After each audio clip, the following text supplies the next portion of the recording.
Hello students, welcome to Recitals in Depth. Herein, we will cover the International Relations November 2024 current affairs topics in detail. The broader themes which are going to be covered are as follows: US presidential elections, economic crisis in Europe, soft power diplomacy, neighborhood issues, crisis in the Middle East, and diaspora related issues and opportunities. US presidential election. In November, the Electoral College, which would definitely go forward and elect the presidential candidate, was held. Okay, so it was held on November 5. So what happened was that these Electoral College members are going to, in the subsequent months, they are going to elect the President of the United States. To have an understanding, we will understand the issues and what are the related election aspects of the United States. Okay, as per the coming assessment, it is Donald Trump who has been elected as the 47th President of the United States. Okay, so let us delve into this issue. And the other is direct. Right? In the direct voting system, what happens? The electors, that is the citizens, they are directly going to elect the person who is going to represent them. Right? So, what kind of direct elections do we know of? For example, the election of a MLA. Okay? With respect to indirect elections, it means that the citizens will elect some representative, and those representatives will in effect elect the further candidate. So indirect elections are observed in election of chief minister, election of prime minister, election of the president, and even president of the United States. Right? So this understanding of indirect voting system in US election system should be very, very clear. Right? Okay. So from this table describes the timeline, the cycle of the elections. Okay, how does it take place and what all is taken place at which timeline. Okay, so let us try to discuss this and understand its meaning. So this is the first box that we have. So it will start from the election. It will start from the spring of the previous year. That is previous year, the preceding year than the election year. Okay. So in this part, what happens is there are individuals who will express their desire of becoming the president. That is, they want to run in the presidential race, right? So in this part, there is announcement of intentions.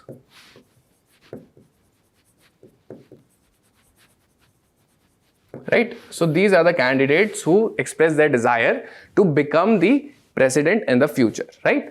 And this happens from spring of the year before an election. This means that it started way back in spring of 2023, right? And it continued in the spring of the year where the candidates announced their intentions to run for the elections, okay? Now comes the second part. The second part has the time period from summer of the year before an election through the spring of the election year and till June of election year, right? So you can take a broad timeline from June 2023 to June 2024. This process would take place. And what is this process? This is the debates between the primaries and the caucuses. Okay, debates between primaries and caucuses. Okay, so understand this. Now, what the citizens of the United States go through, firstly, they will decide who are the persons who will run for the presidential race. Okay, there is announcement of intentions, that is right. But however, who are the individuals who the party will represent in their final presidential elections. Okay, one thing, this is what citizens decide, and in the final election, they also contribute to finally electing the President of the United States as well. Okay, so there are two responsibilities on the citizens of the United States. Okay, so this forms the part of the first responsibility.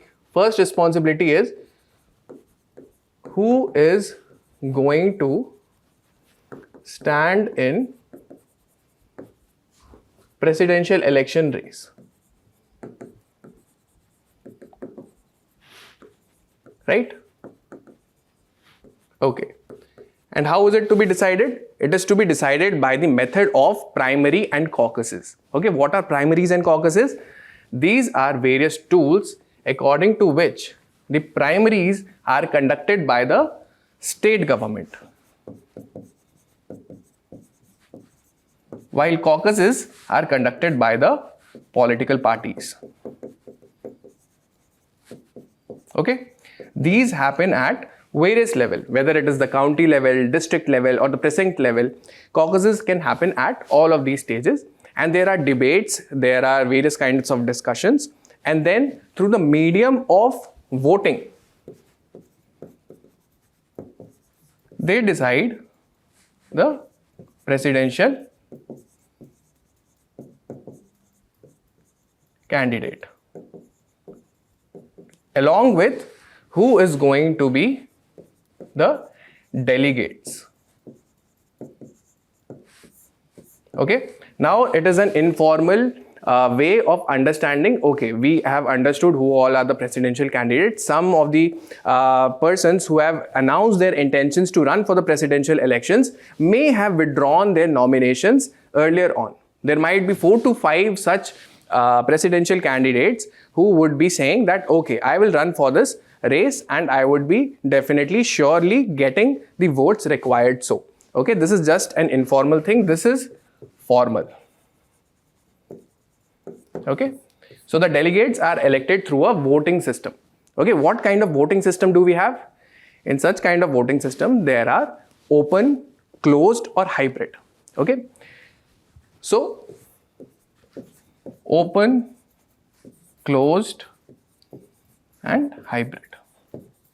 These are the voting types for what? For electing the delegates.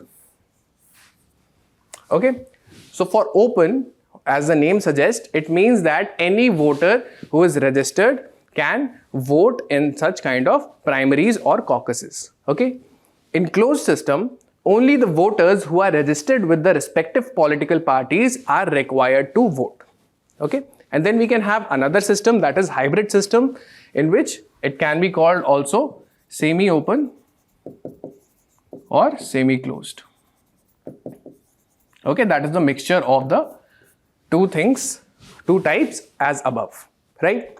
Okay, now that the delegates who are going to represent the opinions of the citizens, they are going to go for the national conventions. Okay, so here we have from July to early September. From July to early September, the delegates who are elected through the process of primaries and caucuses, they are going to the national conventions. Okay, now these national conventions are organized by the political parties themselves. For example, there is Republican Party, there is Democrat Party. So both of these will organize their own national conventions. The purpose of which is that they want to ascertain who is the presidential candidate who would be representing them and would be fighting the elections, right? So in this national convention, these delegates are to be voted. The delegates will vote for the presidential candidate, that is from the persons who have announced their intentions of running the presidential candidate and they have not withdrawn.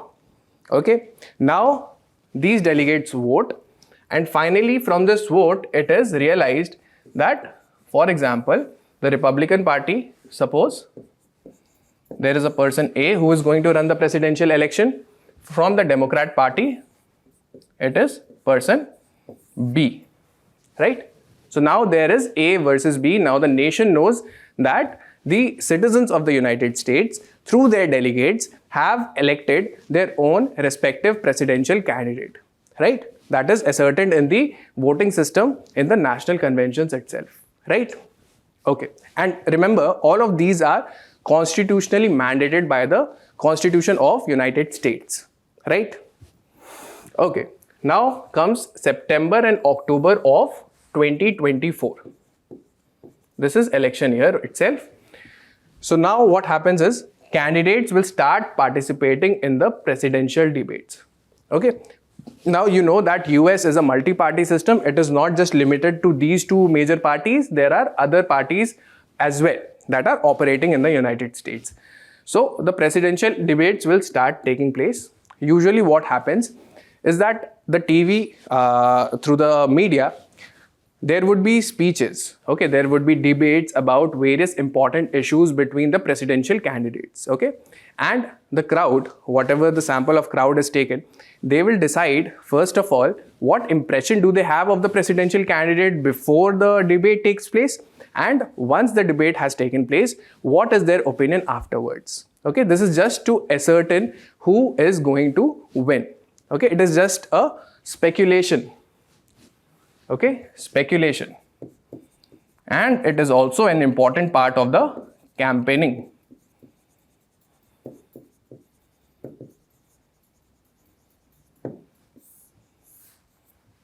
Right?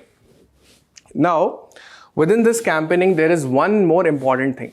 Okay, usually you will find that there are some states who have been traditionally supporting the Republican Party. There are some states who definitely vote for the Democrat Party, and there are some other states which are also known as the purple states. Okay, purple states, or you could also call them swing states. So as it is clear from the name itself, these swing states are important for both the parties, and therefore they devote their energy, one on the presidential debate and the other on the purple states. Okay, because they are sure, because the blue states and the red states, okay, the blue states and the red states are considered the safe states. That is, they will definitely vote for the political party that they have been traditionally voting for. Okay, so there is not much of campaigning to be done there. But for the purple states, both of the political parties will utilize their resources in ascertaining how much votes can they grab from these respective states, right? So, for example, a purple state is Georgia. Okay. Now, once that has taken place, we will move on to early November. Early November, that is now. Okay. Early November, the election day. So it is constitutionally mandated that election day is the first Tuesday after the first Monday. Okay. It is the first Tuesday after the Monday, which means that if 1st of November was a Tuesday, then it won't be counted as the election day. There has to be a Monday that has to come, and therefore after that the Tuesday would be the day which is selected for the election day. Okay. So what happens in the election day? In the election day, the citizens of United States will again go to vote.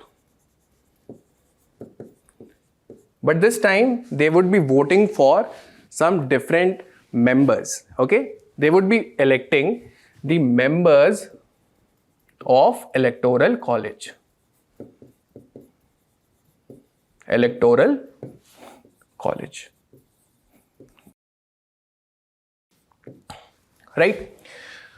Now, these Electoral College members are also known as electors. Now, within this electors, you will understand that there are some pledged nominees. Okay, there are pledged nominees. That is, these electors will be the ones who have pledged that if they are elected into as a member of Electoral College, then they will go on to vote for the presidential candidate that is required by the population. Right? So these are the pledged nominees. Pledged nominees. Right? Now this is what has happened at this point of time. In early November, we have found that the members of electoral college have been elected, and because they are pledged nominees, this means that the president is almost confirmed who it is going to be, right? However, the process of election does not end here. Why? Because in December, electors, that is the members of electoral college, will go forward and vote for the president.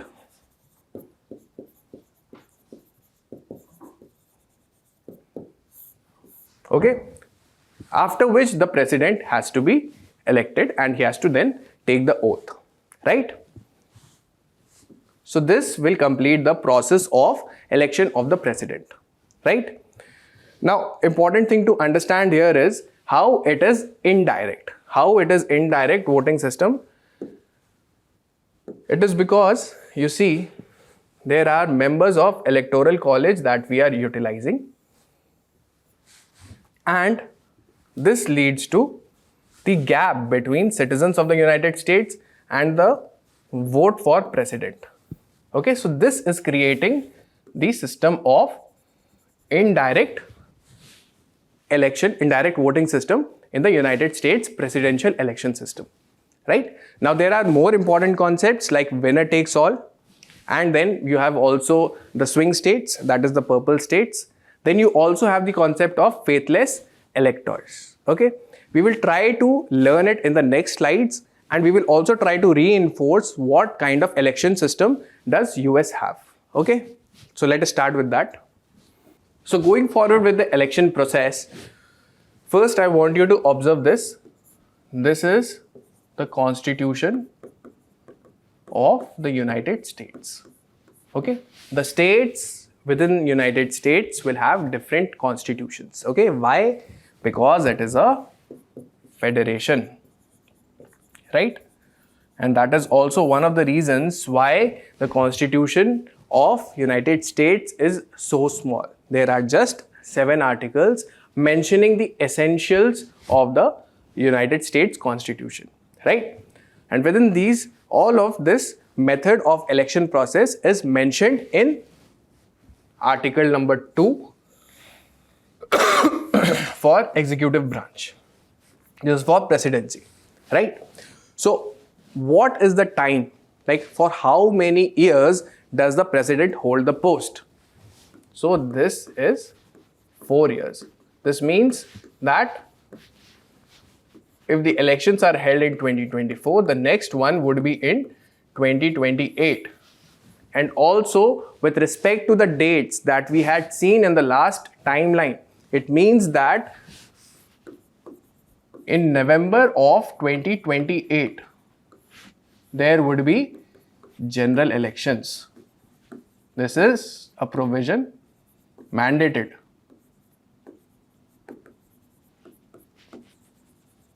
Right? This is mandated. Then there are constitutional requirements with respect to the eligibility conditions of the president of the persons who are running for the position of the president of the United States. 1, 14 years residence in United States, 35 years of age. These are some of the eligibility conditions, right? Okay. The next point is, it is an indirect voting process. As I have explained before, why it is an indirect voting process? Because in the last leg of the election year, the citizens vote for the electoral college members, who are also known as what? Electors. Now these electors will go to the presidential candidate election and vote for the president. Depending upon the number of votes that the president, the candidate gets, they would be elected as the president. Okay. Now here it is also important to understand that these electors, the number of electors who are voting for the respective president, should be more than 270 on 538. Okay, so 269 is just half of 538. To have the majority, there has to be 270 electors who vote for a particular president, and then he or she can be elected as the president. Okay, the indirect voting process is because of the electoral college that has been created, right? Okay, now moving forward, primaries and caucuses. What is the purpose of having primaries and caucuses? It is so that the citizens will elect the delegates. The delegates are the representatives of the opinions of the citizen.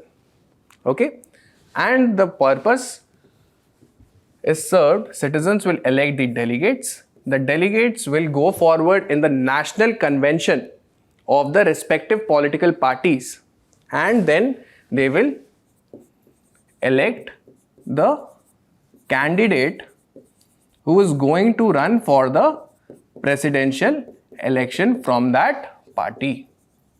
The person who is going to get the party ticket, right? This is the role of primaries and caucuses. It is about deciding who would be the presidential candidate to run for the elections, okay, amongst the persons who have announced their intention of running the presidential election race, right?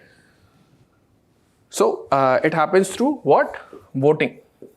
As we discussed, voting can be open, it can be closed, or it can be hybrid. Okay, this is decided by the states themselves. Okay, in effect, what they are deciding, what the citizens of a particular state of the United States are deciding, they are deciding first with respect to primaries, because it is state conducted. Caucuses are political parties conducted.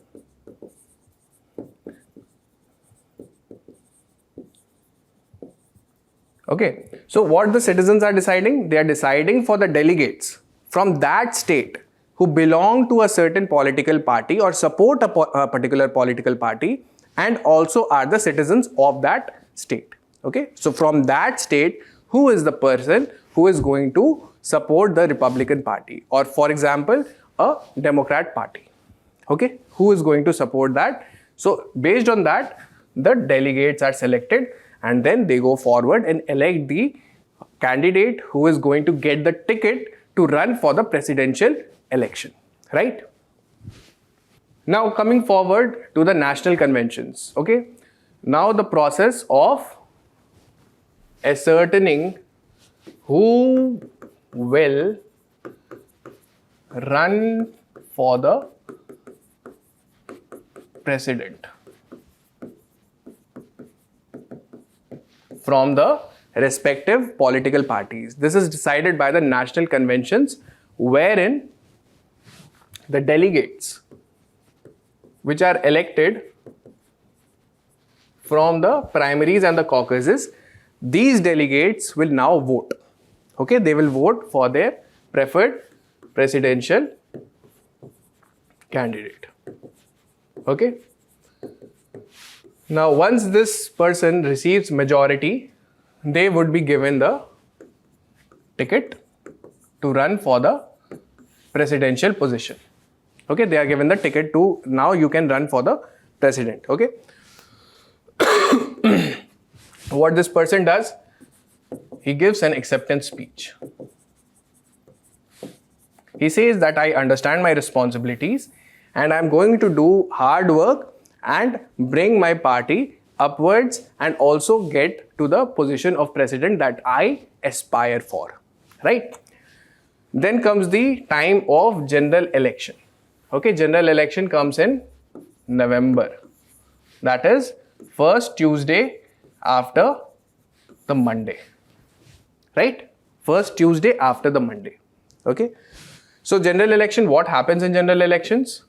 The citizens of United States again go to vote.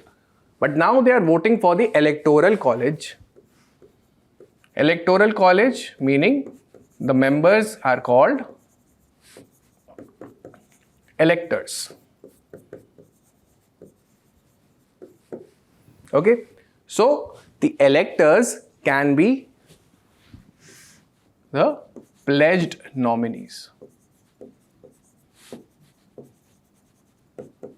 This means they are going to vote for the presidential candidate as they have decided with respect to the population, with respect to the citizens who have voted for them.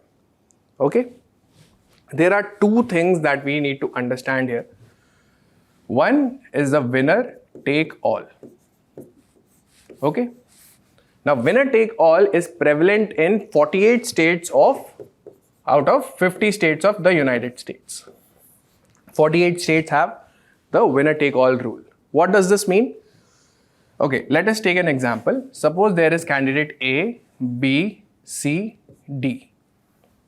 Okay, now A gets 51% of the votes. Okay, they get 51% of the votes of the citizens in general election. This is, I am talking about a particular state. Suppose say the state name is Texas.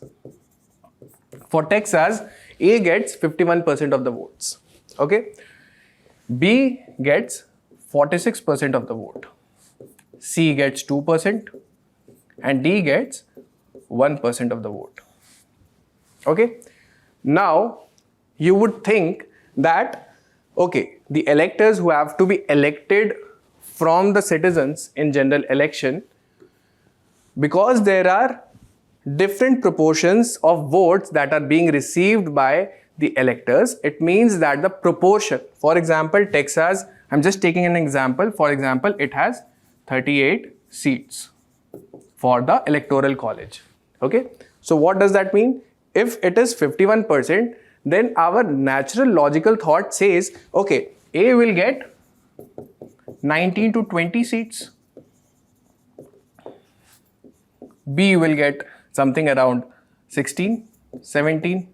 Okay, this is our natural logic that says that. Okay, but under winner take all, under this process, what happens is, if someone is scoring more than 50%, then he will receive all the 38 seats. He is not going to receive just a proportion of it, not a proportion of the votes that he has garnered from the citizens. He is going to get all the 38 seats. This means that there would be some citizens who have voted for the other candidate as other electors, the electors who have pledged who are the pledged nominees of a certain presidential candidate. They are also going to go for voting for the A person. So A will get all the votes, all the electors from this state. Okay, from Texas, they will get all the 38 seats. Another thing is the issue of faithless electors. Okay, this is also very interesting. And it is similar to something that we have in India, that is anti-defection law. Okay, so with respect to general election that has taken place in early November, in December you will come to the electoral college. The electoral college is ready to go and go to their various state capital, and they are going to vote for the presidential candidate, right? However, even when they are pledged nominees, even when they are, say, pledged nominees, it is not something that it will bind them to be faithful. This means there might be exceptions to electoral loyalty, right? This means that if the electors are elected by the citizens so that they can represent the citizens and vote for person A. Now these electors, some of them might think that no, I am not going to vote for A, I am going to go for C. Okay, so this phenomenon is called as faithless electors. That elector who has already pledged that I would be voting for a certain presidential candidate, but he retracted from his words and is now going to go and vote for C. this is what faithless electors are. Okay, what kind of a problem does it create?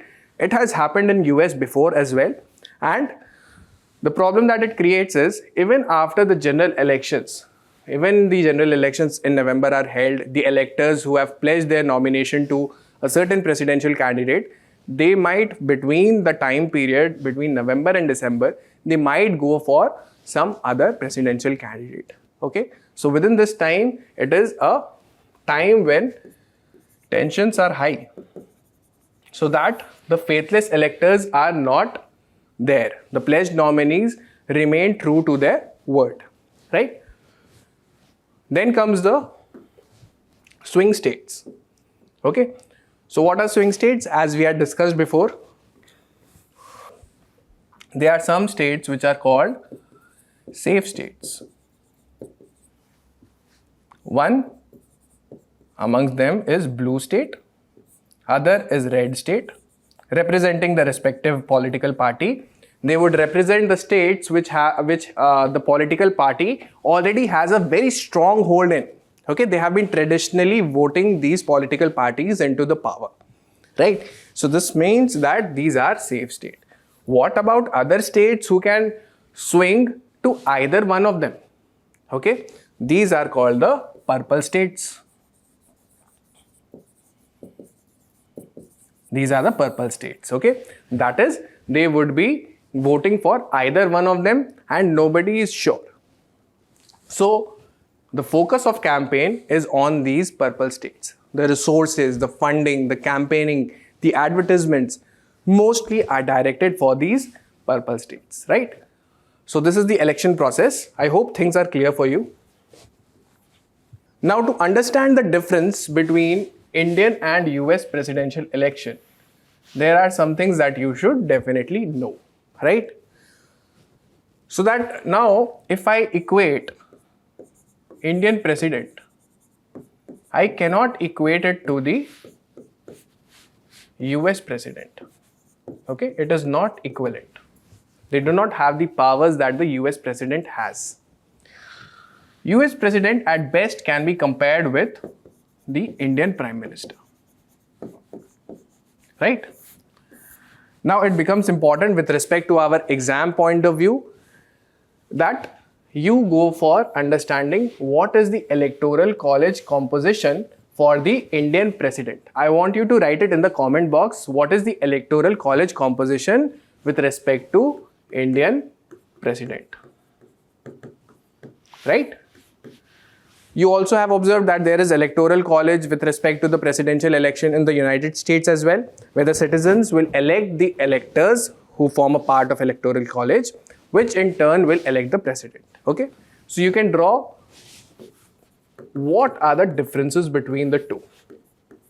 Okay, second, you should also write what is the nomination process, what is the voting process, whether it takes place through single transferable vote, whether it is winner take all, okay, or whether it is through secret or open ballot. These things you should write and know about as a difference with respect to the US presidential system. Now, the next question is, can Donald Trump run for the third term in the 2028 elections? The answer to this is big no. Okay, why? It is because of the amendment to the Constitution, that is 22nd Amendment to the Constitution of the United States. It says that a person who has been elected as a president can only become so in the second term, but not for the third term. Okay, this is whether it is consecutive, because in case of Donald Trump, it has happened after another term of a president was over, then he has gotten the presidency. Even if it is consecutive, whether it is consecutive or whether it is cumulative, you cannot become a president for more than 8 years, right? So this is one important thing with respect to this particular 2024 election, right? Now let us move to the international relations aspect of this news, okay? So what are the reasons that we can have so that we can expect a positive outlook for India-US ties? So what are the positive outlook? This is also somewhat, no, I would not say it is very simple to predict, but it is somewhat, it is guided by the first term of Trump itself, right? So defense and strategic relations. Defense and strategic relations with respect to India and the United States, it is said to be in the positive zone. Okay, why? Because during the term of Donald Trump, he was the one who called China a strategic threat. A strategic threat in where? In the region of Asia Pacific. And within his own term, the revival of the Quad.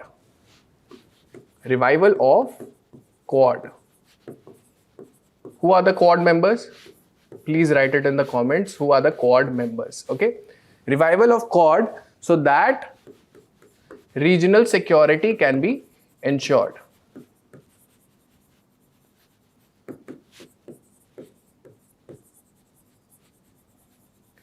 In Asia Pacific, right?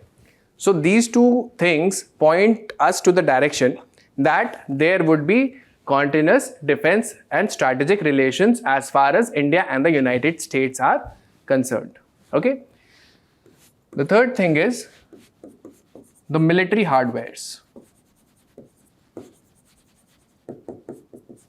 Okay, military hardwares, which means why do we have such an expectation that there would be sharing of military hardwares with the United States? For two reasons. One in 2018, the other in 2020, wherein we signed BICA and we signed COMCASA.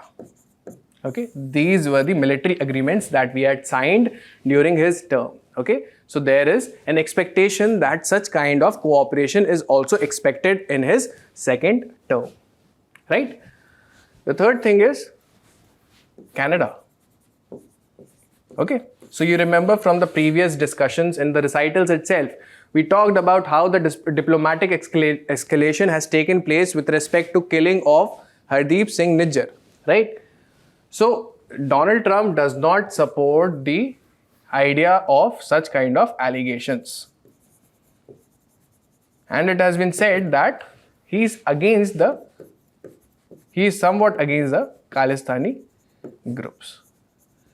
So we might expect recalibration of relations with India when it comes to Canada. Okay, Canada might try to, might try to smoothen the relations with India because the United States presidential elections have been held and Trump has been elected to power, and it would not be something that would be good for Canada-US relations. The next thing that comes is trade and economic relations. Okay. So again, with respect to China, in his campaign itself, in the presidential campaign itself, he had said that he is willing to go forward with increasing the tariffs for their goods and services in US up to 60%. Okay. So when elected to power, he might go forward with such kind of a strategy. And how it will help India? We will be helped by replacing the void that the Chinese goods and services have left, right? The second thing with respect to trade and economic relations is free trade agreement negotiations. Okay, so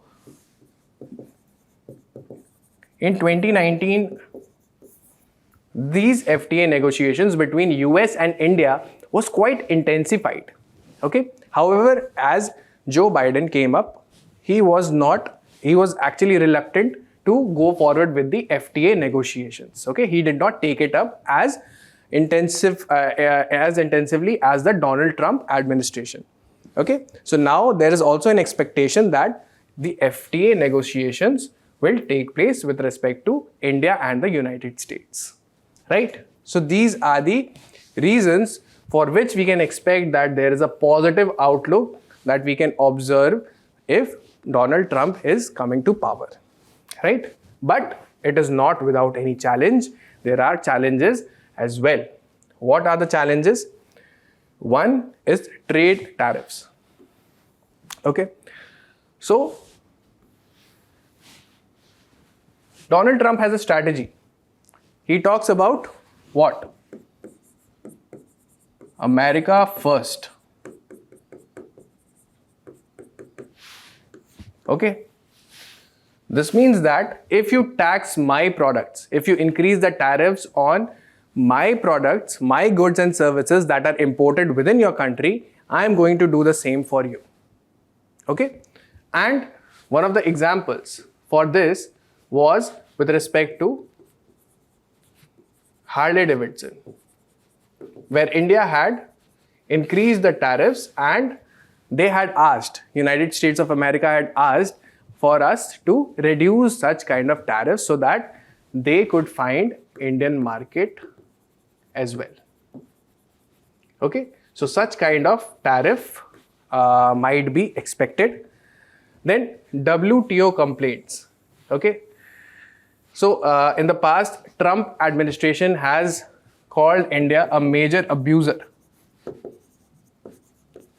of the provisions of the World Trade Organization, right? And due to that, they have gone forward and filed various complaints in the World Trade Organization. Okay, so it might be difficult with respect to the FTA negotiations, right? Or maybe the FTA negotiations can provide us for a way out through debates and discussions. The third thing is revocation of GSP status, General System of Preferences. Okay, because of this, certain products were taxed at a higher rate. What this led to? It impacted the Indian trade, that is Indian export, by 12%. Okay, this was in the previous term itself. So these are some of the challenges that we are looking at when Trump comes to power in his second term, right? So this is about the US presidential election. Now, with respect to PYQs, I want you to attempt these in your answer sheets, okay? These are previous year questions itself. The first question is, India and US are two large democracies. Okay, this is GS2 polity part, where we can call it under comparison of constitutions. Okay, so examine the basic tenets on which the two political systems are based. Okay, that is the reason that we dealt with the US presidential election system in so much detail. Okay, because it is a question that you can answer now comprehensively. The second question is, what introduces friction into the ties between India and the United States is that Washington is still unable to find for India a position in its global strategy which would satisfy India's national self-esteem and ambitions. Okay, it means that US is finding it difficult to deal with India. Okay, on one hand, it wants to say that India is a major defense partner. Okay, but India does not want to join the NATO.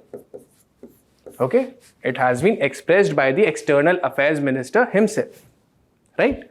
So, and India wants to join Quad, that is for regional security, and also with respect to China. Okay, the rival China, it wants to have certain points of leverage when it joins the organization. Okay, so United States is finding it difficult. Okay, so what are the aspects in which it is finding it difficult to find a spot for India in its global strategy? Right? So please write this question. This is a very, very interesting question and it will require the knowledge of your current affairs as well. Right? Germany's economic struggles deepen. Okay, so Germany, who is one of the largest economy of the European Union, is facing economic struggles. Okay, for the second year, it has contracted. Okay, the GDP has contracted. So this means that it is facing whole lot of issues, and these issues are both structural in nature, also with respect to who it allies with, and the repercussions are huge. The repercussions for Germany are huge. The repercussions for Europe as a whole. Why? Because Germany is a powerhouse of Europe. Okay, it is the economy which is the powerhouse of Europe. So this means that the economic struggle is not going to be limited to the borders of Germany. It is going to be spread across Europe and then to the global parts as well. Okay, so let us try to understand what is the significance and how it has turned out to be so, right? Okay, so the status so far, the projected contraction in Q3, that is in the third quarter, it has grown just slightly grown to 0.2%. Okay. The second thing is that is important is that within the GS economies, what are GS economies? They are the ones who are advanced economies. Okay, they have been garnering global wealth to the tune of 53%. What about the population living within these economies? Population is just 10%. Okay, 53% of wealth, global wealth, and 10% of population. Okay, so the per capita is quite high here. Within these economies, it is the slowest growing one.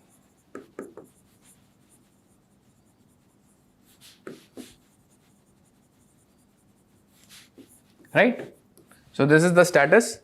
With respect to Volkswagen, there is a Volkswagen crisis because Volkswagen is one of the largest industries which manufacture cars. Okay, it is also facing an economic downturn because of which it has to close down 3 of its 15 factories located in Germany. Okay. Earlier, what used to happen was that people who are employed in Volkswagen, they would have a certain sense of job security. That, okay, we are part of this, we are employee of Volkswagen. This means that it is going to pay us for the rest of our lives when we work. However, this closure of factories, this is the first time in 87 years that has happened. Okay, the reasons are many. We will try to look in the coming slides. Okay, so this is the status so far. So with respect to economic crisis in Germany, it is the G7 slowest growing economy. G7 economies started as the capitalist, major advanced economies or industrialized economies.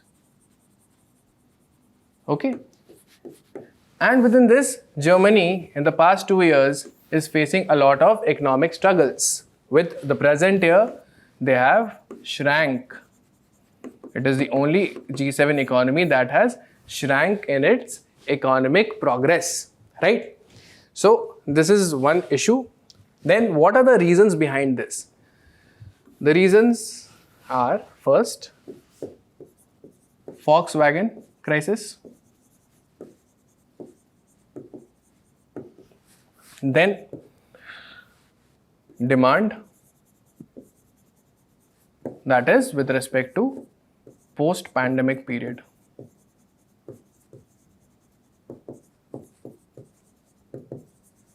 Then structural issues.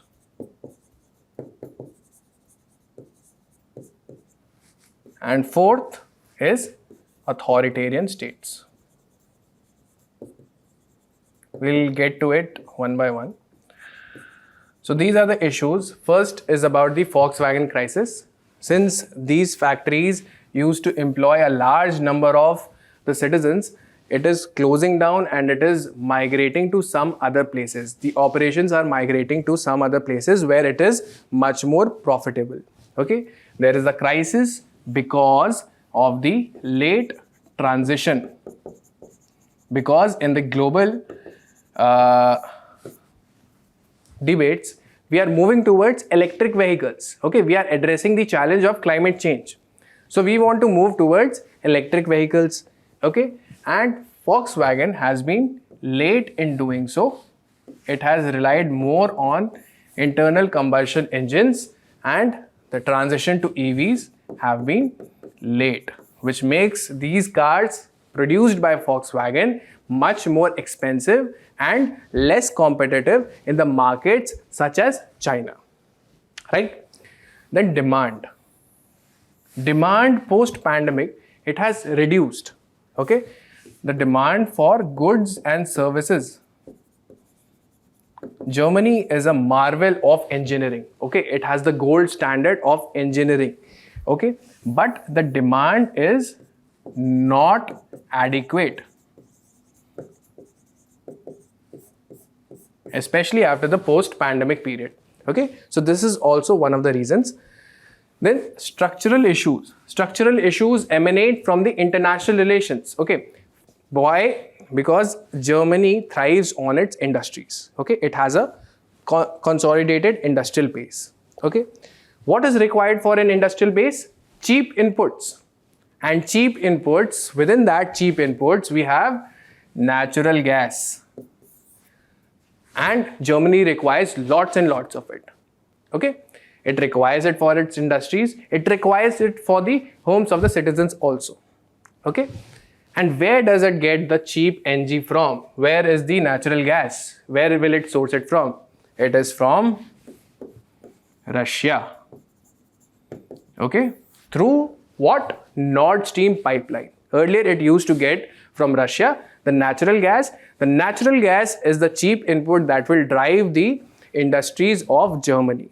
Okay, now when the Ukraine conflict has happened and US has placed sanctions over Russia, Germany also wants to follow in the same footsteps, and therefore it has rejected this cheap natural gas that was earlier available for its industrial base. So now the cheap inputs are also gone, which means that there are costly inputs. Okay, so how will the industries run?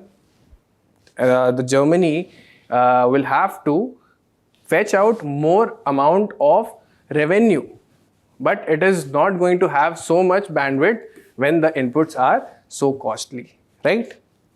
Then we have authoritarian states. Okay, so it has Russia and China.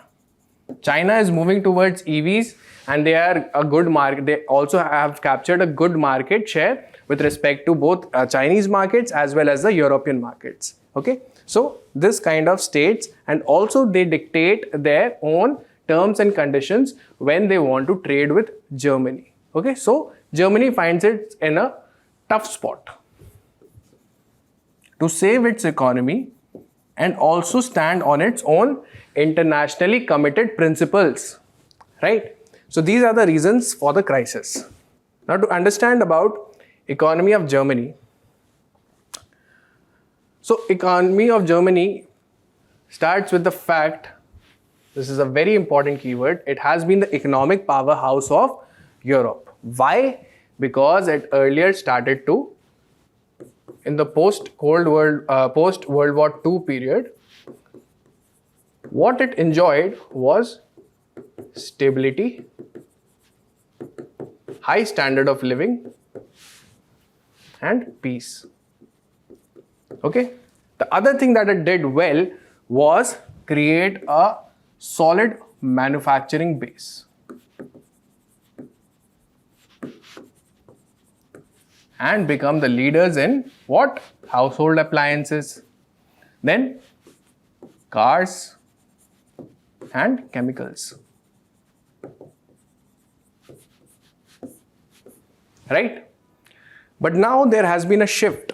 Okay, there has been a shift that has been observed. It has been observed that it is going through an economic crisis. That is, from being the economic powerhouse of Europe, it is becoming the sick man of Europe. Sick man of Europe, it was called in 1991 to 1999. Okay, the trend seems to be returning. Then with respect to consolidated industrial base, which runs on cheap inputs, we called the natural gas. Natural gas is available through what? Through the Nord Stream pipeline. This is the earlier case, and this is why the Germany economy thrived from getting cheaper inputs from Russia.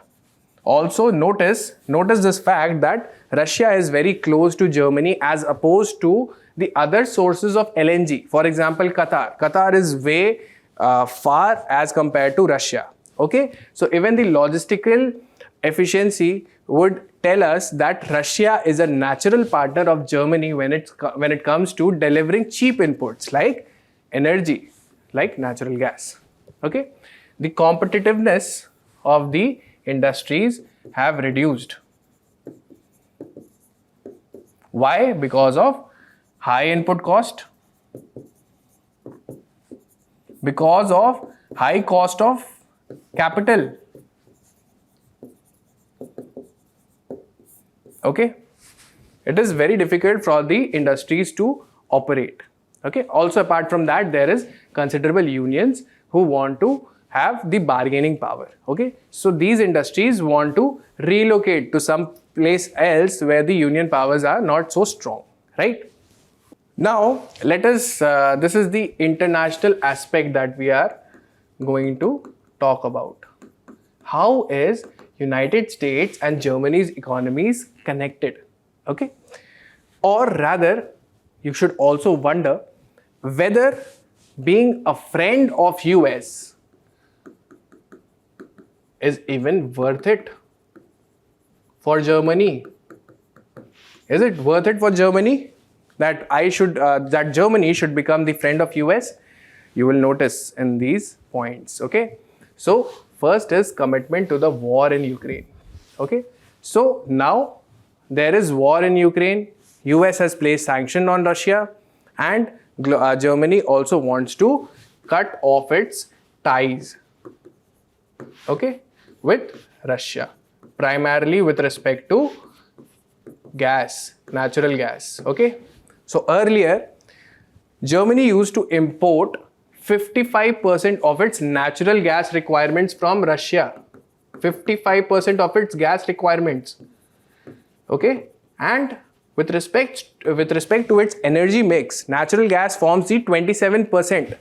Okay, so amongst the energy that I'm using, there is 27% natural gas that I'm using, and within this 55% is given to me by Russia through the Nord Stream pipeline. Okay, but now since the sanctions are placed, I would go for Norway, Netherlands, okay, US, Qatar. Okay, while these are not very far off, these two nations would require expanding of infrastructure. How will you receive the natural gas? You need to have the terminals. You need to ensure logistical efficiency, which was not being created before. There is huge expenditure in this creation of expanding infrastructure as well. Not just this, even the product, even the LNG that is supplied by US is at a considerable cost. Okay, the Russian natural gas was cheaper, but the US natural gas is additional by 40% of the Russian natural gas. Okay, so what is happening?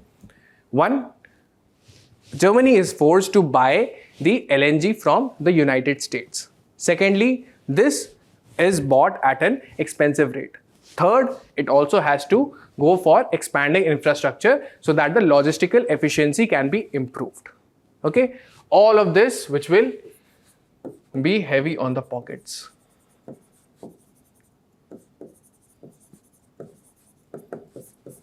Right? Okay, now coming to the second point, crumbling industrial base. Okay, crumbling industrial base. There have been periods where Germany has enjoyed a considerable consolidated industrial base, of course based on the cheap inputs. However, it is now seen that it is migrating. That is, the fact says that there are 2/3 companies of Germany that have relocated their operations to somewhere abroad. Okay, a lot of them have gone to the United States also. Why do you go to United States? Because there is a first. Because we have Trump administration who is coming into power, and therefore the tariffs might increase. So there is looming threat of tariffs. Secondly, if you are bringing the LNG from that country, why not place your operations within that country? So you will have cheaper input cost. The third thing is, you will also get rid of the unionism. Okay, that is there. Okay, so this is another fact that US, instead of helping Germany, it might be looking for opportunity. Okay, so let this get internalized for some moment, that US, while Germany is being a good friend, US might not be returning the favor as much. The third thing is increasing military spending. Okay, within this, one more point within this crumbling industrial base is the fact that EV subsidy plan, that is EV subsidy plan, that is for electrical vehicles. Okay, they have been withdrawn. Okay, so this is something that is not a very sound strategy. Why? Because we are investing in industries of future. And if we are talking about the manufacturing behemoth, that is Germany, then the industries of future should come from its own soil, right? And if you withdraw this subsidy plan, then you are automatically making it costlier for the manufacturer to produce EVs, right? And therefore, there would be crumbling of industrial base even when it comes to the manufacture of electric vehicles. Okay, with respect to military spending, it has doubled since the 2000s.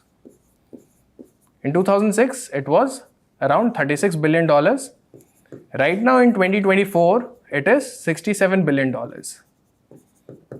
And this military spending is particularly with respect to war. Okay, Germany is spending more on the war in Ukraine than it should spend in industries of the future, right? This makes it difficult for the economic policies of the government. Relations with China. There is diplomatic spat. Okay, there's always a diplomatic spat when it comes to China.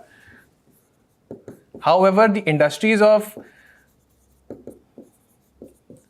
Germany do recognize the potential within the Chinese companies when it comes to their own production of EVs. Okay, China has been a good producer of this electrical vehicles, and they have also collaborated with the German companies to produce the same. However, the diplomatic spat between these two countries have not led to any productive investments or collaborations, right? So these are the things, and this again can be connected to US. Okay, so it is important to understand how the international dynamics are taking place, and because of being a friend, it might be something that Germany is doing to hurt itself, right? So there is an important quote by Henry Kissinger. He had said that to be an enemy of the United States is dangerous. However, to be a friend of the United States is fatal. Okay, this is a very good example for that kind of a quote, right? Now let us also understand the structural issues when it comes to economic crisis. First, with respect to manufacturing, what about the supplies? What about the demand? And what about energy? Okay, so with respect to supply, it is a challenge. Natural gas or cheaper inputs not available anymore because of the policies of the government. The demand, even the consumers are demanding less of goods and services.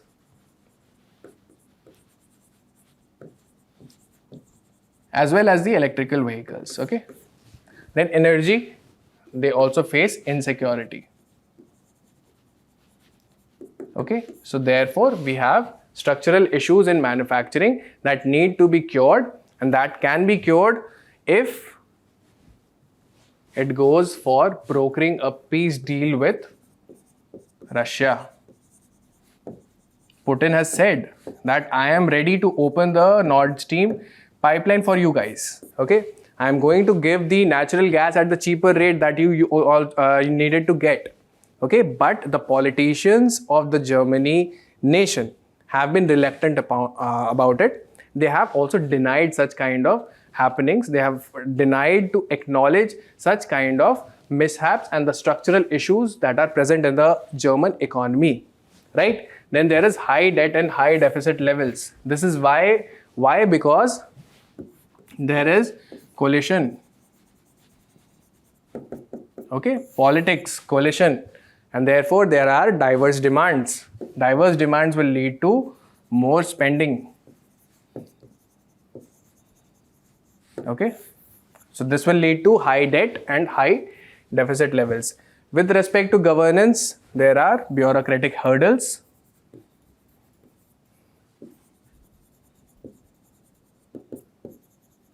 That stall a lot of industrial processes, right? So, these are the structural issues when it comes to economic crisis of Germany. Now, with respect to European Union economies, since in the beginning we had said that it is the economic powerhouse of European Union, okay? Is it going to produce any effect? Yes, it is going to produce a ripple effect. Why? Because Germany is a large source of budgetary contributor for the European Union, right? And since it has lower revenues, it has lower demand. Even when it comes to demand with respect to European Union economies, the demand is quite low and it is also facing supply challenges. So this ripple effect would be felt within the European Union economies as well, right? There would be ripple effect. Then there is recession. Is it a cause of concern? There is recession, 0.2% is there. So in quarter 3. So is it a cause of concern? Yes, it is a cause of concern, right? It is a cause of concern. Why? Because it is going to show us the deindustrialization. Deindustrialization, that is hollowing out of the industries. The industries are completely moving away, or they are not adapting to the digital economy. They are not adopting to the newer industrial methods. They are not adopting that. Or even if they are trying to, the capital is inadequate, okay, or they are late in that kind of a revolution, right? So this becomes a very big cause of concern, and this might lead to deindustrialization of Germany itself, right? So these are the concerns with respect to European Union economies. Let us also have a look at the Volkswagen crisis. The Volkswagen crisis, one, they are taking drastic measures in the form of they are cutting down on employment. Okay, second, they are relocating or closing their industries, closing their factories. Okay, so these are some of the drastic measures that they are taking, and this is only going to exacerbate the economic crisis in Germany. Okay, the reasons are multiple. The reason is late transition to EV vehicles. The second is the EV subsidy plan is now withdrawn by Germany.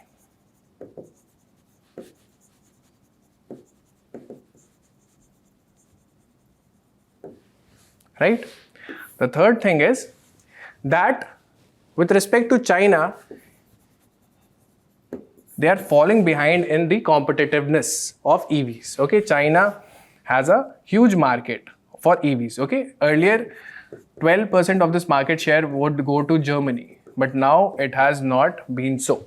Okay, with respect to the markets in China as well as in European Union, Chinese companies of EVs have been able to quite conquer it, capture it. Okay, but there are no collaborations, no major collaborations to be seen. Okay, so we can see how the economic crisis of Germany, firstly, how it is domestically going to affect the population. Secondly, how it is going to shape the global economy as well in the coming times. Thirdly, how it is going to be regionally affecting the European Union economies as well. We also know how can the international relations that Germany has with United States and other nations, can it change so that its domestic population can have access to the public services, right? A lot of them have been downtrodden now. It is said that nearly 20% are prone to some kind of poverty or social exclusion. Okay, so this is something that Germany definitely needs to think about and act upon as soon as possible.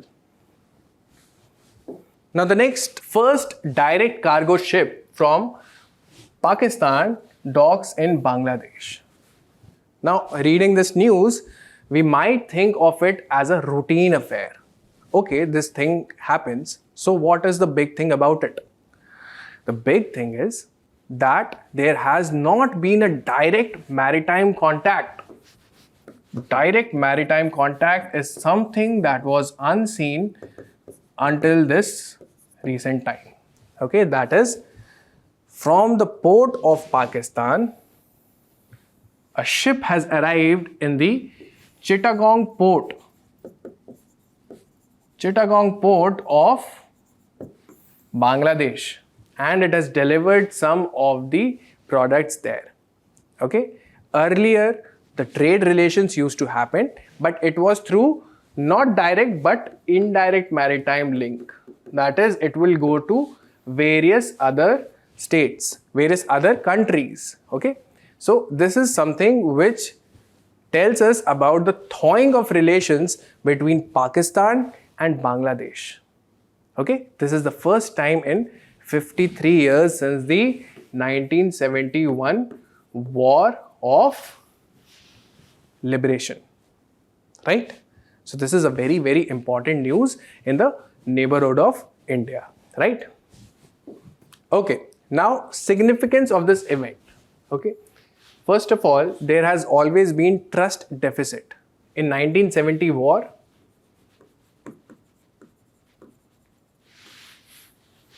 there was trust deficit that was having place in the East Pakistan, that is now Bangladesh, and Pakistan, right? So there were rivalries in which India also came to help Bangladesh, and therefore it was liberated. Okay, so this significance is that despite this trust deficit, there is advocacy of having the relations, of understanding what the perspective of Pakistan was when it comes to 1971 war, right? It means there is a thaw in relationships. They are warming up. Now, the second issue is with respect to Northeast development. Okay, northeast is the area where we are connected to it by a very small corridor called Chicken's Neck. Now for us to reach areas like Mizoram, now it is landlocked. Okay, we have landlocked areas in Mizoram, in northeast. Okay, now to reach such kind of places, and especially to have development as a priority in these areas, it is important that we take the access of ports of Bangladesh. Okay, even if there is trade to happen from say Mizoram, it has to travel all the way through the northeast and come to the Kolkata port to finally trade. Okay, however, if we utilize the port of Bangladesh, especially Chittagong, the same port where the Pakistani cargo has arrived, this is the port that we used so that northeast development can take place, right? This is also one important significance of this event. This is also something that comes into the spotlight. Third, direct route. There is direct route, direct maritime link. As I said before, direct maritime link. Earlier it used to be indirect. How indirect? It would be sourced from Sri Lanka, or it would be sourced from UAE. Okay, these kind of countries, or Malaysia. These countries would be the ones who would first, the ship from Pakistan, either it would come from UAE, then go to Pakistan, then go to Sri Lanka, and then go to Bangladesh. Okay, and this direct route, what it has delivered? It has delivered goods and basic food stuff. Okay, this particular cargo for Bangladesh, right? Okay, with respect to Bangladesh 2.0, what is Bangladesh 2.0? It is the Bangladesh that comes after the ouster of Sheikh Hasina. Okay, and in the present regime, we have Muhammad Yunus. Okay, so Muhammad Yunus is a person who is warming up to the relations with Pakistan, and in August as well, in the last few months, we have seen that there has been considerable violence against the Hindu community in Bangladesh. Okay, so although Hindus are minority there are 7.9% Hindus present in this country. However, this was not the case before. Okay, even with respect to northeast, within the regime of Sheikh Hasina, it was observed that she used to take particular care that India is not becoming a hub of terrorist heavens through its own ports. They used to take special care of it. But right now, it is under Bangladesh 2.0, under Muhammad Yunus, who has also said that I just don't want direct maritime link, I also want seamless trade. Okay, seamless trade meaning that there would not be any checking of the goods that have arrived at the Chittagong port from Pakistan, right? So they are not practicing the caution that the Sheikh Hasina regime would have practiced. Okay, so this creates a problem of internal security for India. Now analysis of such issues. First, with respect to 1971 war. So firstly, it was East Pakistan. We would go into history a bit to understand how the bitterness between the two nations had emerged. Okay, East Pakistan, and then there is politics. The West Pakistan says that we are not going to accept Bengali culture and population, right? And for achieving such kind of a political objective, they also go for military intervention. Through this military intervention, they have killed more than 3 million people and they have committed various crimes. Okay? And have they apologized? They have not even apologized. Okay? So there is a considerable amount of bitterness that was observed in the Sheikh Hasina's tenure. Okay? She held the ground for a very long time. Okay? And till 2024 after her ouster. Okay? So within this, she took it on herself that she would punish the persons who are related to the war crimes. Okay? You know about the 1971 war. After this thing happened, then the Indian army also intervened and therefore the liberation war led to creation of Bangladesh. Okay? Something that Pakistan does not like even to the day today. Right? So she went after the punishment for the people who went for war crimes against organizations like Jamaat-e-Islami. Okay? So what it did, it created anti-India sentiments within the people. Okay? Anti-India sentiments. Why? Because people thought that Sheikh Hasina was being influenced by India. India being a larger big state, it has always been a problem with respect to the South Asian region that India is such a big state and therefore it will try to impose itself on us. Okay, that is why we had Panchi, right? But anti-India sentiments emerged. Why? Why did it emerge? Because of the policies of the government.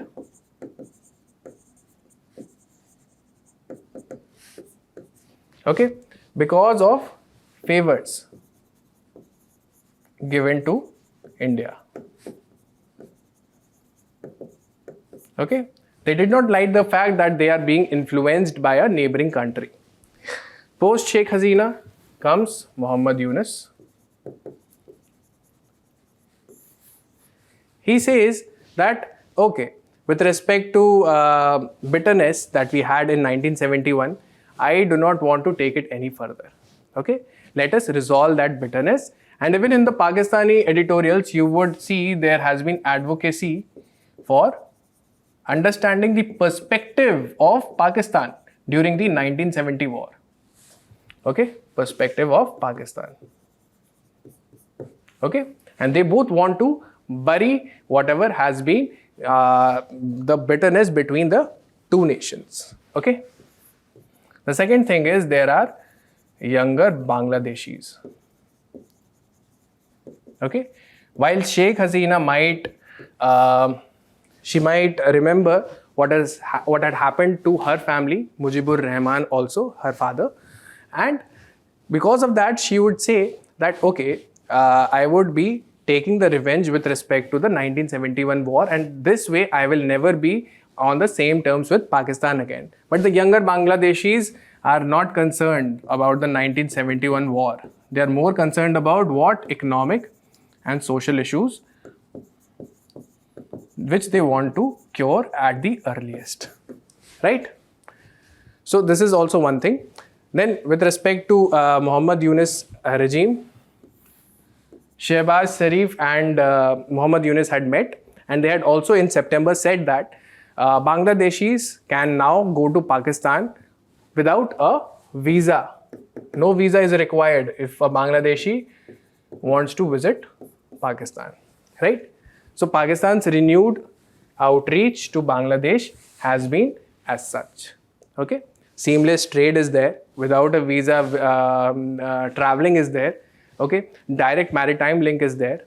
Okay, so and anti-India sentiments of both the countries, both the neighboring countries, is also being observed. Okay, so this creates a very critical situation for us. Now, why was it not done before? First of all, 1971 war, there was huge amount of bitterness. between the two nations and Sheikh Hasina's tenure.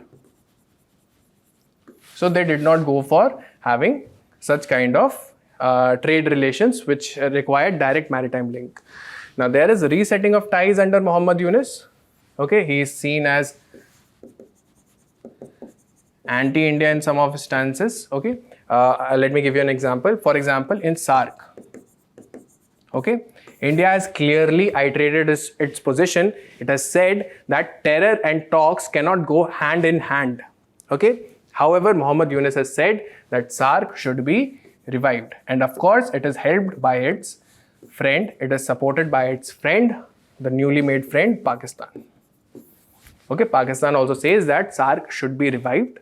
Okay, however, India is opposed to such a move, and earlier Bangladesh regime was also not for this kind of a favor, right? So these are some of the things why it was not done before, and why within Muhammad Yunus regime, all the talks that we had observed before, and also this additional reason, we observe that the present regime is somewhat anti-India. Okay. Now, should this worry India? Is this a cause of concern? So, yes, to some extent, with respect to security aspect. I will take you back to 2004, where a cargo from Pakistan had arrived and in Chittagong port, and it had guns, it had grenades, it had various arms. Okay, and this was, it is said that it was for the insurgent groups in Assam. Okay, so this creates a problem, a very huge problem of internal security for India, particularly with respect to the ones like NSCN. Right, internal security threat is there. Then with respect to political aspect, okay, political aspect, again Muhammad Yunus says that even the organizations that have not been revived, for example, as I said before also, that SAARC is there, that just two nations, if they are at loggerheads with each other, then it should not become the cause of other nations to not collaborate and get the economic cooperation for each other, right? This is also somewhat worrisome for India, right? However, we also have a huge amount of leverage points when it comes to trade. Okay, with respect to Bangladesh and India trade, it goes into billions, more than 10 billion, nearly 10, and then you have Pakistan and Bangladesh, which goes into $800 million. Okay, so you can see that the economic cooperation between the two nations, between Pakistan and Bangladesh versus India and Bangladesh, this wins. Okay, economic ties with India is a leverage point for India to focus more on relations and influence the decisions in Bangladesh as well, right?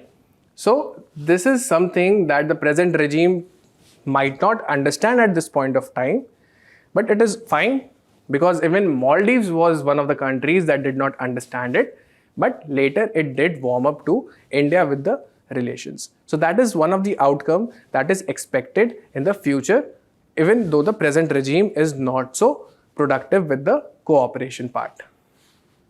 Canada government ends fast-track student visas for India and 13 other countries. Okay. Now, for a very long time, we have been hearing about the diplomatic spat or the diplomatic escalation between the countries of Canada and India. Okay, most contingent upon the Khalistani issue. Okay, the separatist issue, and Canada also going forward with the allegations that Indian agents are deployed to kill the Canadian citizens. Okay, while the Indian government calls this allegation as absurd, right? Now, in this context, Canada ending the fast-track student visas is particularly important. Why? Because Indian students form the majority. They form the maximum number of students from a particular country who are studying in Canada. Right? So let us look into this aspect, whether it is a part of the strategy that Canada is executing from starting from allegation of killing of Hardeep Singh Nijjar, then diplomatic spat, then making the high commissioners or the diplomats resign, okay, sending them back, and then this thing happens. Okay, so it becomes important for us to understand if Canada is hell bent on understanding India and is going forward with a anti-India stance. Okay, so this is discontinuation of SDS visa program, student direct stream. Okay, the details of this visa are not as important. It is important that you understand what this visa did. It had faster clearance. Okay, it was less cumbersome to acquire. The approval rate with respect to SDS visa was high. Nearly more than 60% of the people who applied through SDS visa got the approval, and they could utilize this visa. Right? Now, the Immigration, Refugees and Citizenship Canada.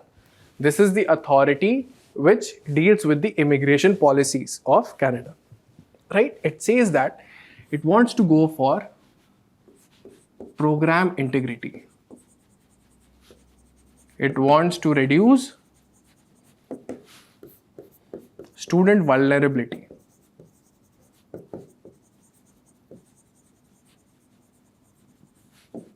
Okay, and that is the reason that it also wants to go for fair and equal access to the international institutions in Canada for all the international students, right? So that is the reason that there is discontinuation of SDS visa program. Okay, this means that now the general route is available. There is no special route available for applying for visa as an international student. Okay, there is fair and equal access to all the international students. That is also one of the motives why we are going for discontinuation of SDS visa program. Okay, now what are the changes in Canada's immigration policies?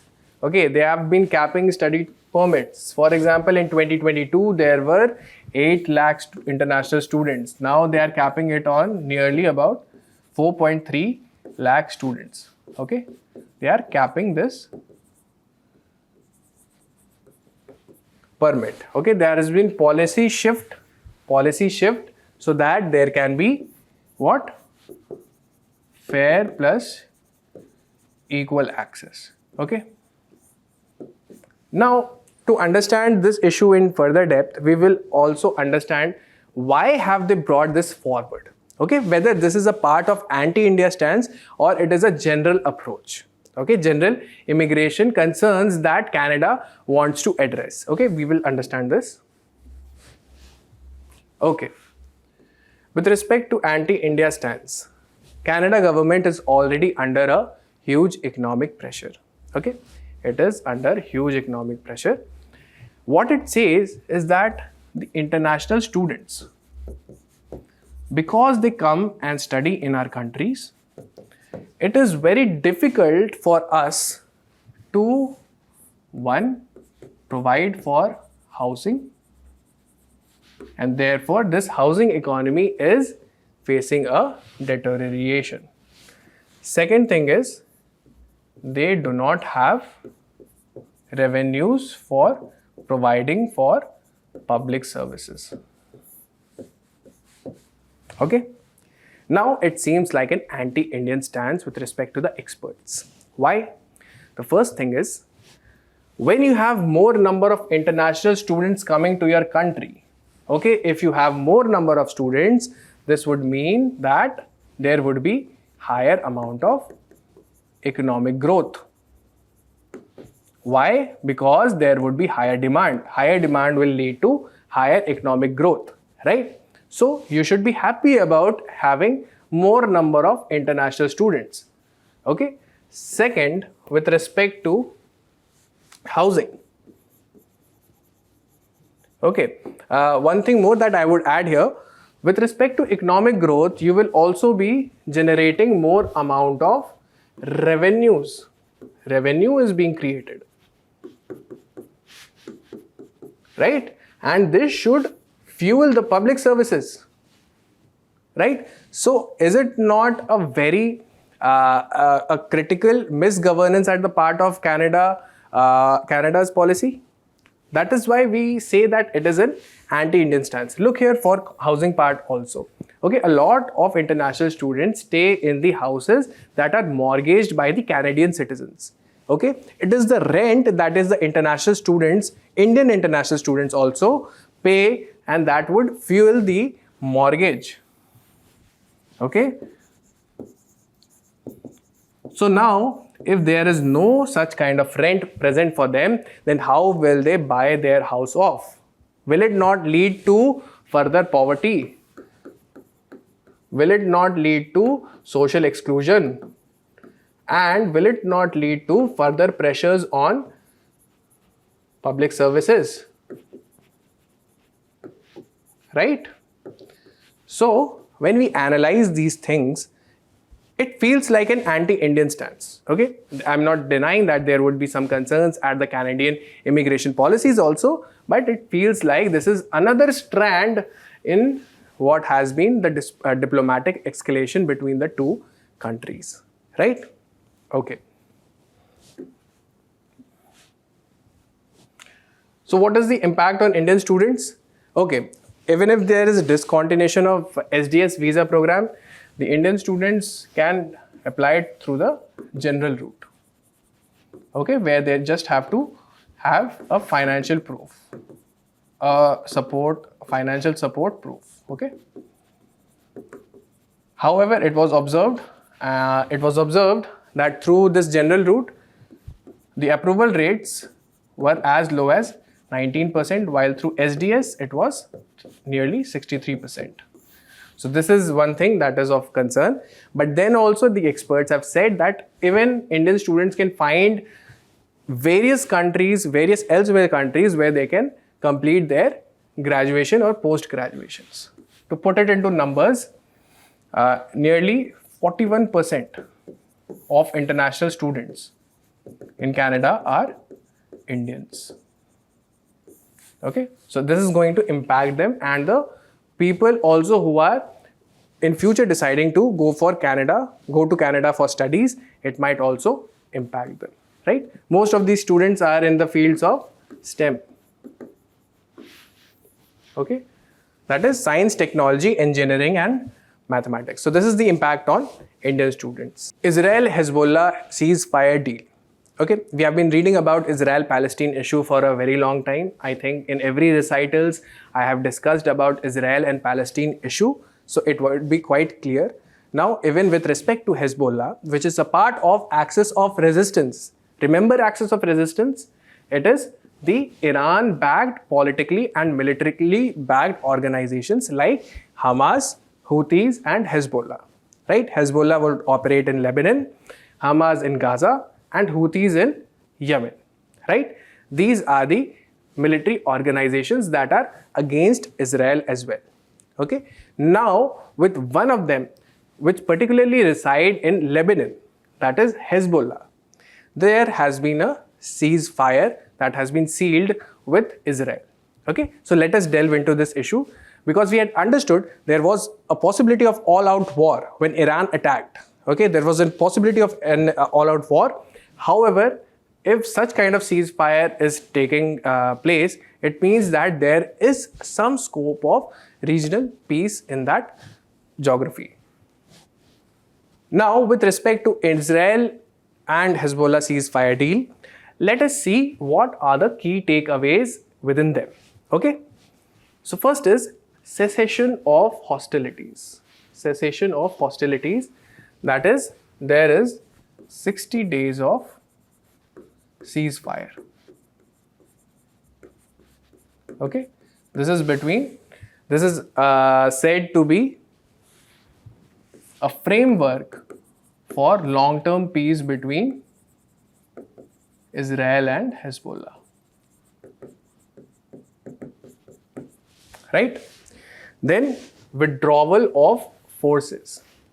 Okay, so it has said that Israel will bring back its forces 40 kilometers back from the Lebanon territory. Okay, so here you can see this is the Israel army that is going to withdraw.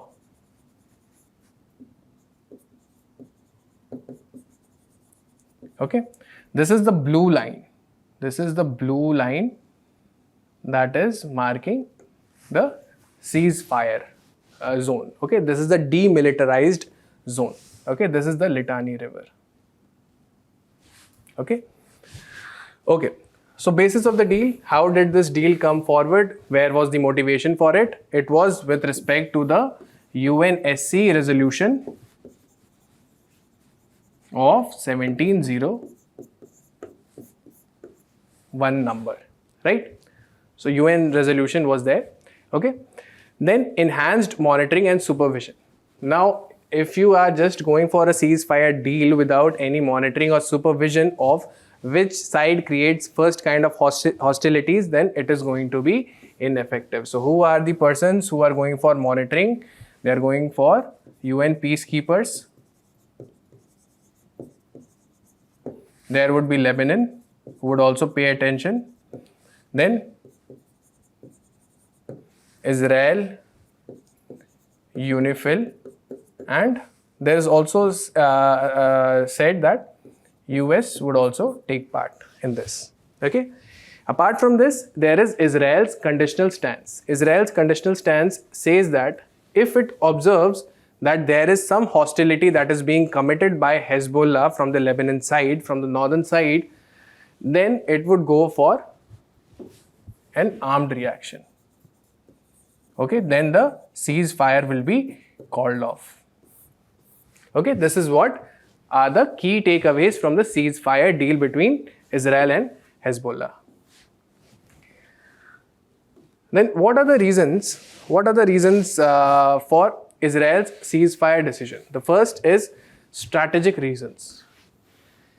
Okay, it is focusing on its bigger enemy. Okay, the bigger enemy is Iran. Okay, so it wants to counter Iran, and therefore it needs a lot of resources, whether it is military resources or whether it is other kind of resources, to attack, to be in a position that whenever Iran attacks Israel, then it should be ready. If it is fighting Hezbollah continuously, then it would be very difficult, right? The second thing is there is a war on parallel front. As you had observed, Lebanon is in the north. Okay, Hamas are operating somewhere in the southwest, right? So there is a two-front war. Two-front war that Israel is fighting. Okay, and it wants to avoid that so that its resources are conserved and are utilized against the bigger enemy. Okay, so that is why they have also gone forward with ceasefire.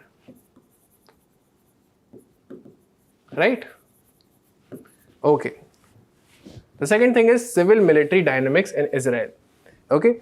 So with respect to the Israel Defense Force, the chief has said that we are going to move out of the Lebanon territory. Okay.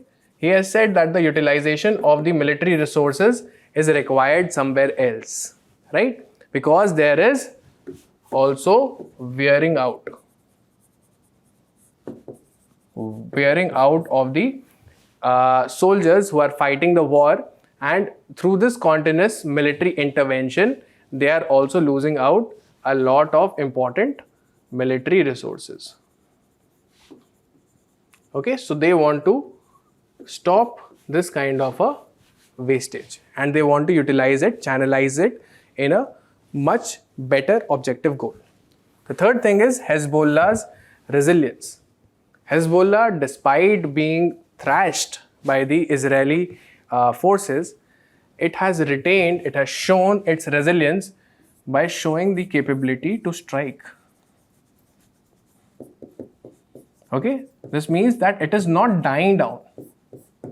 Okay, even if Israel would think that finish them once and for all, okay, kill their leaders, kill their troops, but it is retaining this capability to strike and harm the Israeli forces. And this leads Israel to think that, okay, let me just go for this ceasefire decision and protect the resources, channelize it to this portion, right? Now, with respect to overview of UNSC Resolution 1701, the adoption was done in 2006 when the conflict was ended and the ceasefire was attained between Israel and Lebanon, right? What were the key provisions? The key provisions were disarmament and sovereignty, okay? That Israel would go back, it would not go ahead in the borders of Lebanon, and there would be complete disarmament. That is, if there are arms, then if there are arms that are being imported within the country of Lebanon, then it should be only the government who is the procurer and not these military or terrorist organizations, okay? It should not be Hezbollah, okay? But this is one exception in the present ceasefire deal, although it is similar to UNSC Resolution 1701, and it has also been the motivation for such kind of ceasefire deal between Israel and Hezbollah, but the disarmament clause is not present. That is, there is no complete disarmament required as per the ceasefire deal, but in this UNSC it was required. So arms control, it should be by the government. Landmine information, the landmines, the maps of the landmines that Israel forces have set up in these regions should be completely given to UN. Okay, then there is buffer zone and ceasefire. The buffer zone and ceasefire has to be created. This is the UNIFIL zone. Okay, this is the demilitarized zone.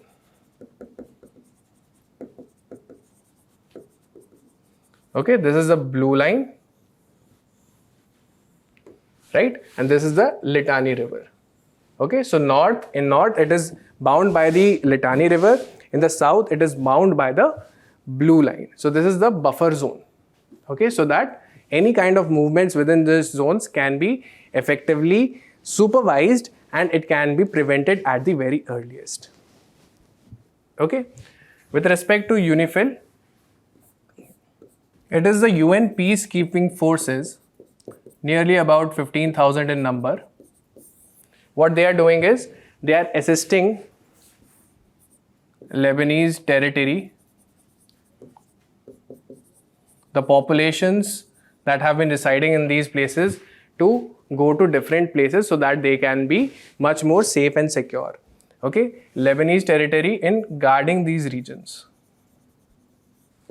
And also it is helping in monitoring the hostilities. Okay, so this was there in 2006 and it was through this UNSC resolution of 1701.